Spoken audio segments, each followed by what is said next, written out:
నాకు చాలా టైంకి అర్థమైన కొన్ని విషయాలు ఏంటంటే, ఇంట్లో భార్య బాధ్యతలు తీసుకుంటే భర్తకి బాధ్యతలనేవి ఉండవు. మర్చిపోతారు. "ఏం శైలు ఇలా మాట్లాడుతున్నావంటే" అందరి ఇళ్లల్లో ఇలా అని కాదులెండి. కొన్ని ఇళ్లల్లో ఇలానే ఉంటుంది. సో, మనమేంటంటే ఆడవాళ్ళకి ఇంట్లో ఖాళీగా ఎందుకుండాలి? ఇంట్లో పనయిపోయిన తర్వాత మన హస్బెండ్‌కి మనం సపోర్ట్‌గా ఉండాలి. మనకంటూ సంపాదన ఉండాలి. మనం కూడా ఇంట్లో కూర్చొని తింటున్నామనే పేరైతే ఉండకూడదు. సో, మనం ఎందుకు కూర్చొని తింటాము? కానీ చూసే వాళ్ళ దృష్టిలో అలా అనుకుంటారు కదా కొంతమంది మగవాళ్ళు. సో, అలాంటి పేరు ఉండకూడదు అని సంపాదించుకోవాలని ఉంటది. కానీ మనం సంపాదన మీద పడిపోతే భర్త అనేవాడు బాధ్యతల్ని మర్చిపోయి ఇది సంపాదిస్తుంది కదా! ఇది చూసుకుంటది. ఇదన్నీ హ్యాండిల్ చేయగలుగుతది. నేను పనికి పోయినా ఒకటే, లేకపోయినా ఒకటే. నేను సంపాదించినా ఒకటే, సంపాదించకపోయినా ఒకటే. ఈ టయానికి పిల్లలకి అయినా ఇంట్లో ఏదైనా వస్తువు తేవాలి అనంటే భర్త చేసే పని భార్య చేసిందనుకో, ఇంకా వాళ్ళైతే బాధ్యతలు చాలా మట్టికి మర్చిపోతారండి. నేను పట్టించుకోకపోయినా మా ఆవిడ చూసుకుంటది. నాకేం గాదు. ఇంక మేము తిని తిరగొచ్చు అనేసి అనుకుంటూ ఉంటారు.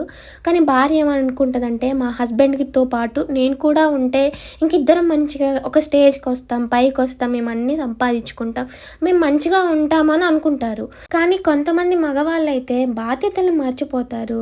అసలు ఏం పట్టించుకోరు. అందుకే చాలామంది ఆడవాళ్ళకి సంపాదించాలి, ఏదన్నా ఒక పని చేసుకోవాలని ఉన్నా కూడా వాళ్ళెక్కడ బరువు బాధ్యతలు మర్చిపోయి మన మీద ఏస్తారేమోననేసి చాలామంది అసలు పనులకే వెళ్ళరు. నువ్వు తెచ్చిపెడితే నేను తినుకుంటూ కూర్చుంటాలే అనుకుంటారు. ఎప్పుడైనా భర్త అనేవాడు బాధ్యతలు మొయ్యాలి. భార్య అనేది ఇంట్లో పనితో పాటు ఇంకా మనకు టైం ఉన్నప్పుడు బిజినెస్ ఏదో చిన్నగా చూసుకుంటూ ఉండాలి. అప్పుడే ఇల్లు బాగుపడుద్ది. నిజంగా చెప్తున్నా, భర్తకి బాధ్యత లేనప్పుడు ఎంత సంపాదించిన భార్య అసలు ఇల్లు బాగుపడదండి. నిజంగా మీరు ఏమన్నా అనుకోండి, ఇద్దరికీ బాధ్యత ఉండాలి. ఇద్దరు ఈక్వల్‌గా అన్నీ సంపాదించుకుంటూ హ్యాపీగా ఉంటేనే ఆ ఇల్లు అనేది బాగుపడుతుంది.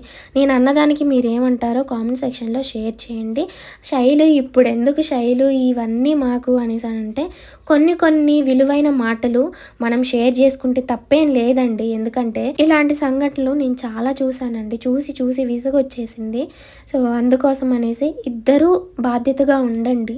ఒకరు బాధ్యత తీసుకున్నప్పుడు ఇంకొకరు బాధ్యతలు మర్చిపోవద్దు. నాకు తెలిసి భార్యలు 99% అందరూ బాధ్యతగా ఉంటారు. అందరూ పొదుపుగా ఉంటారు. ఎక్కడో ఒక ఇద్దరు ముగ్గురు ఇలా చిల్లర వేషాలు వేస్తూ ఉంటారు. ఇలాంటి ఇన్సిడెంట్స్ చూసినప్పుడు అసలు బాగా కోపం వచ్చేస్తుంది, బాధ అవుతుంది. ఈ ఫ్రస్ట్రేషన్ మొత్తం దేని మీద తీర్చాలో కూడా అర్థం కావట్లేదు.